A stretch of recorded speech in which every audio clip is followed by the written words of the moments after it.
Hello and welcome to Rajya Sabha TV. You're watching Constitutionally Yours from this lovely campus of Karnataka High Court in Bangalore. Constitutionally Yours is a program where we attempt to demystify provisions of Constitution, and today we will take up the directive principles of state policy. Joining me in this endeavour are a distinguished panel of guests: Justice Raghvendra Chauhan, Judge of the Karnataka High Court. I have with me Mr. S Ugrappa, who is a senior leader and MLC nominated by the Speaker of the Legislative Assembly Karnataka. And we also have with us Captain Ganesh Karnik, Member of Legislative Assembly nominated by the Leader of Opposition Karnataka Legislative Assembly. Joining us in this audience are students from National Law School, and they would be participating and putting questions to our guests on the dais. Straight away getting into the issue and the subject. Article 44, the Uniform Civil Code. Now I will read out what it says. The state shall endeavour to secure for the citizens a uniform civil code throughout the territory of India. It is a part of directive principles and is not justiciable, but it is supposed to be a goal which is to be achieved by the states, and the judiciary takes this into account while adjudicating cases. So the first question I'll start off with you is, how can the state have two different parameters, one for empowering the majority community citizens, especially the women, and at the same time a different set of parameters for the minority community women in context to Uniform Civil Code? As it states, is very clear. So can the state really differentiate? You have to see this Article 44 in its historical setting. Number one, the reason why we have directive principles in the Constitution is to show us the ways and means of concretizing the dream that is contained in the preamble. So the preamble of the Constitution, which is said to be the key to the Constitution, says that there should be an egalitarian society where equality should be applied. However, in 1950, when we were drafting our Constitution, at that time, the Founding Fathers felt that there are certain issues which cannot be made justiciable because our society at large was not ready for it. Therefore, they have laid down the directive principles, saying that the government should keep this in mind while forming its policies, and the legislature should also keep it in mind while enacting its laws. Article 14, when we talk about equality, does not mean equality across the board on everyone. It does permit us classification. Therefore, there has been a classification community-wise, and that is why we still continue to say that personal law is a valid law, because there can be a classification looking at the intelligent differentia as to why we are saying that some people belong to one category, and the rule is that unequals cannot be treated as equals. Only equals can be treated as equal. Therefore, one would have to first say that all the citizens of India belong to one homogeneous category, which personal law does not realize. You're right. And it does not recognize that. We, in our laws, recognize that the citizens of India can be divided into different categories depending on their religion. Therefore, the personal laws are constitutionally valid. Now, the question is, shall we aim and shall we go towards that destination called the Uniform Civil Code? The answer to that is very simple. Yes, one day, someday, we will reach that destination.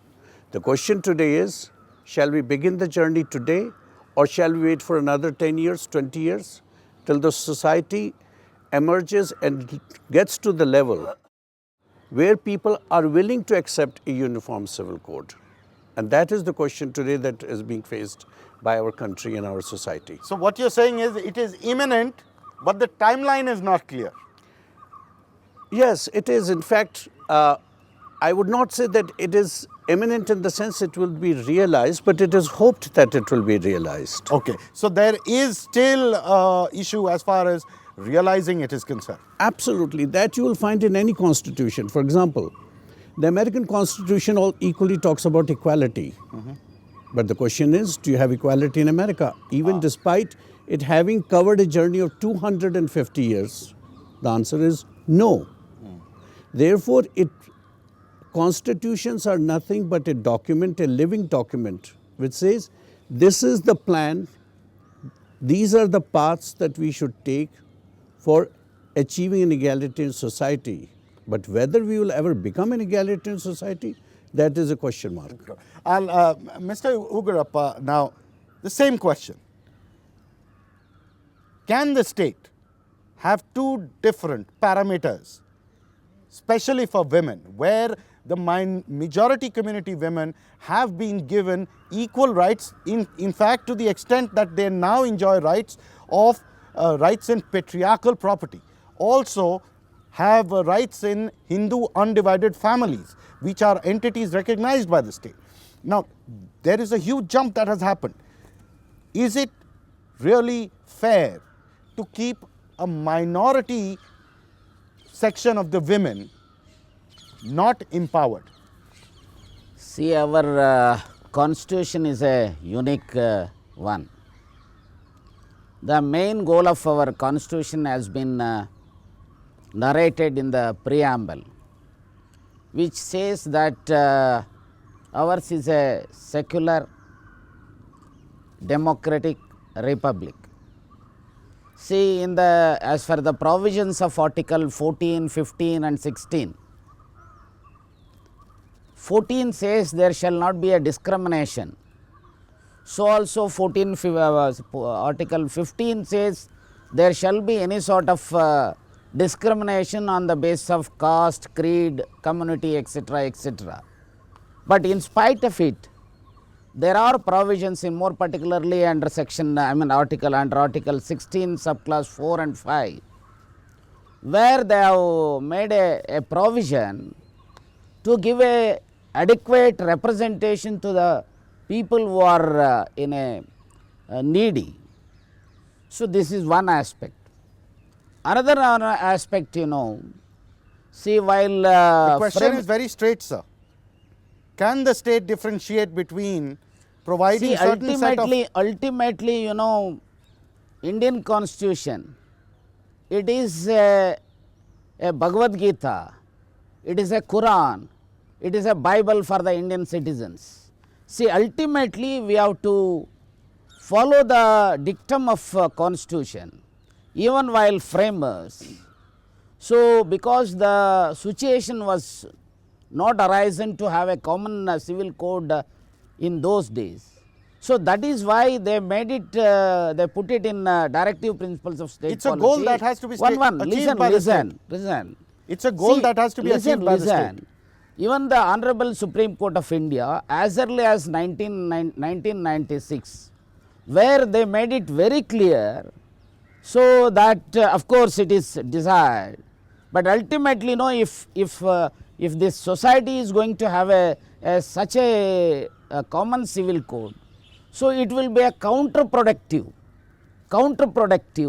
So counterproductive in the unity of the country. See, ultimately we have to see that society has to be ready to accept such a common civil code. First we have to see that entire society has to realize in regard to the common civil code. Sir. My question is, you saying that 50 years is a good enough timeline, we've not arrived at a consensus. So let's shift the timeline a little away. Ultimately, we have to see the priorities. See, now country has been facing lot of problems.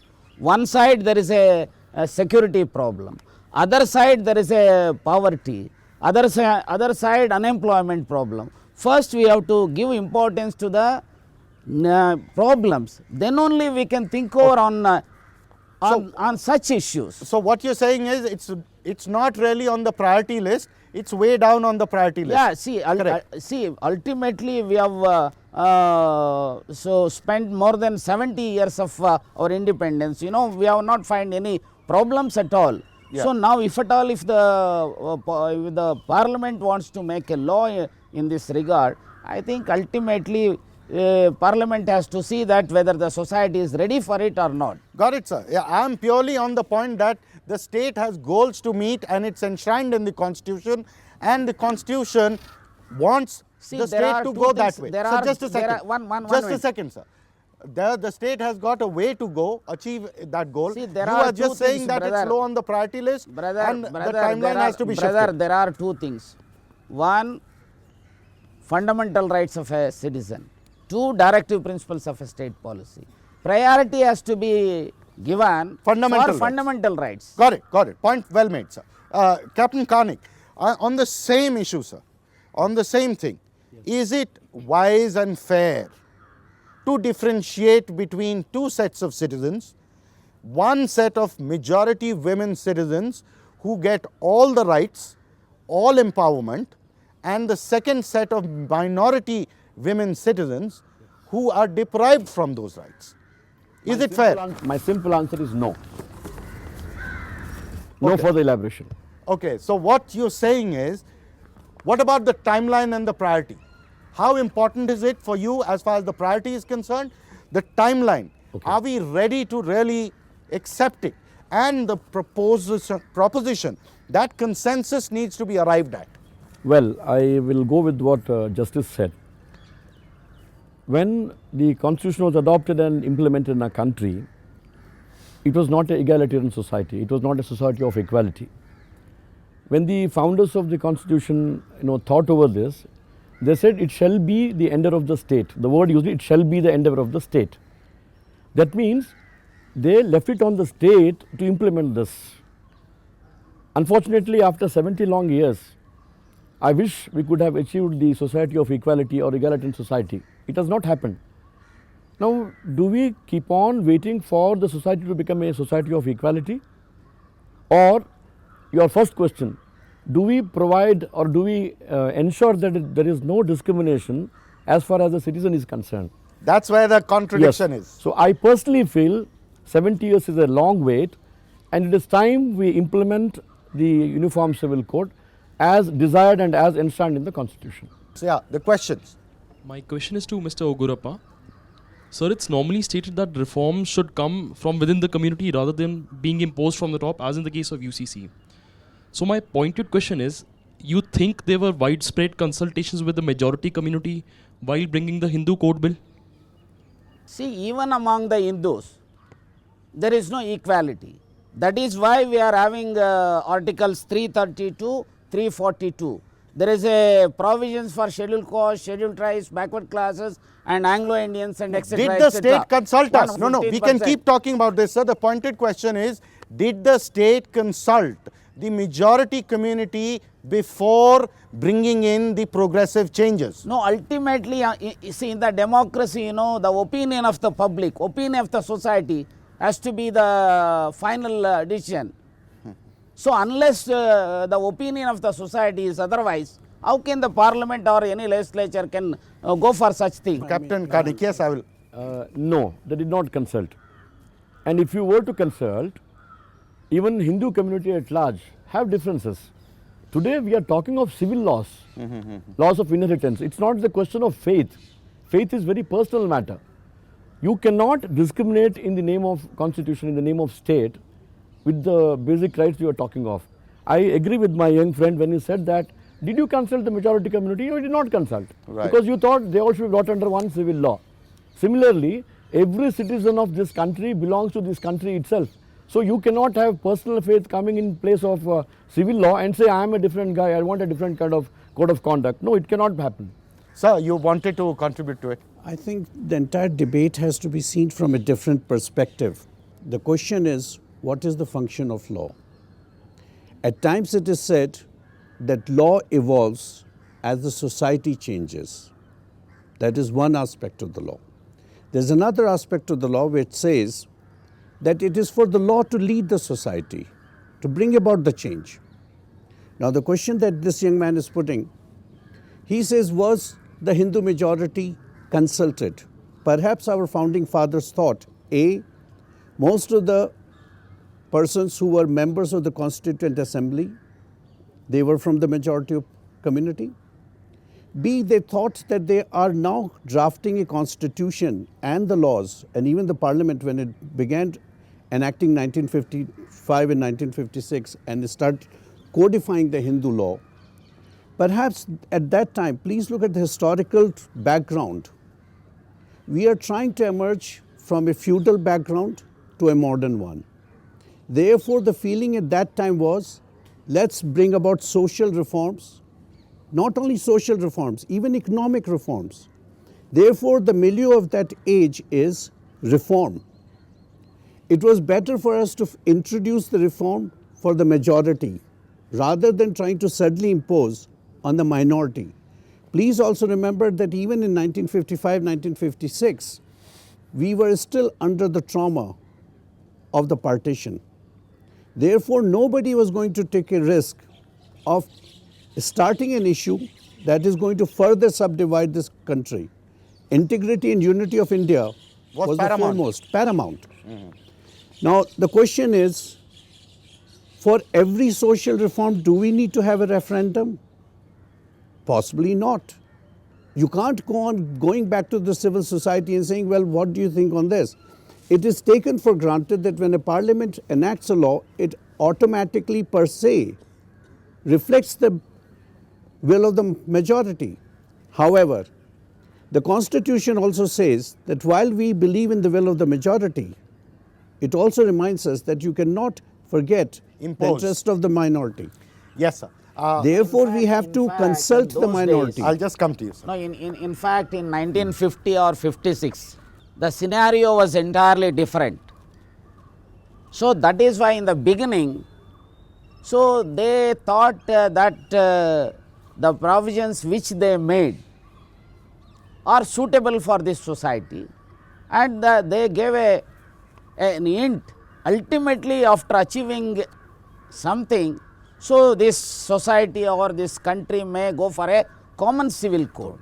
That was the intention of the framers of the Constitution. More particularly, we have to see the debates taken place in the Constituent Assembly where they have stated everything. Right, sir. Just summarizing what the crux of the problem is, there is a sense that, security and the threat of getting a UCC is probably, it may come at a cost of some parts behaving in a different way in this country.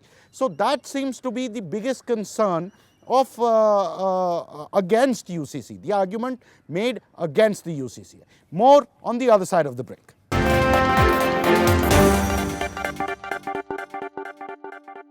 Welcome back. Continuing with the discussion on Uniform Civil Code. We will take the next question. Yeah. My question is to Captain Karnik.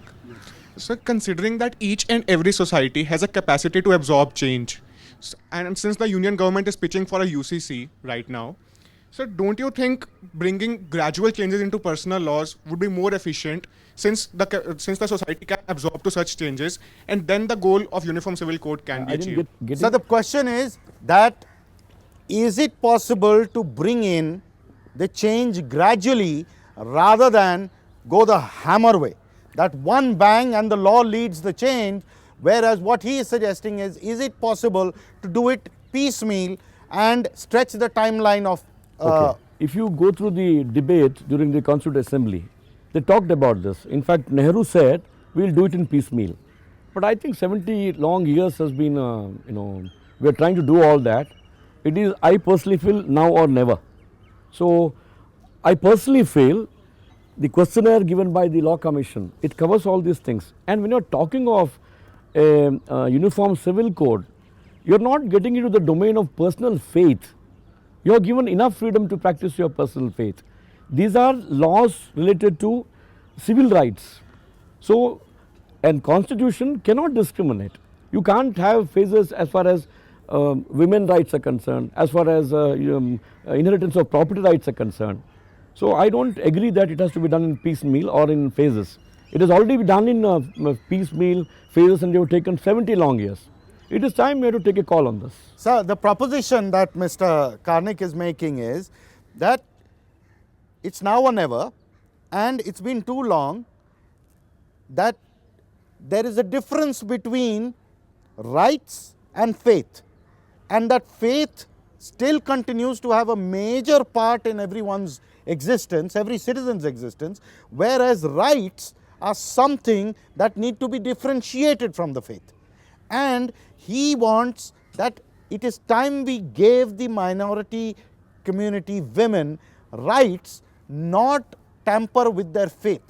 But is there a confusion? Is there a confusion between understanding the two aspects? See, ultimately we have to see the provisions of the constitution again, article 25, 26, etc., etc.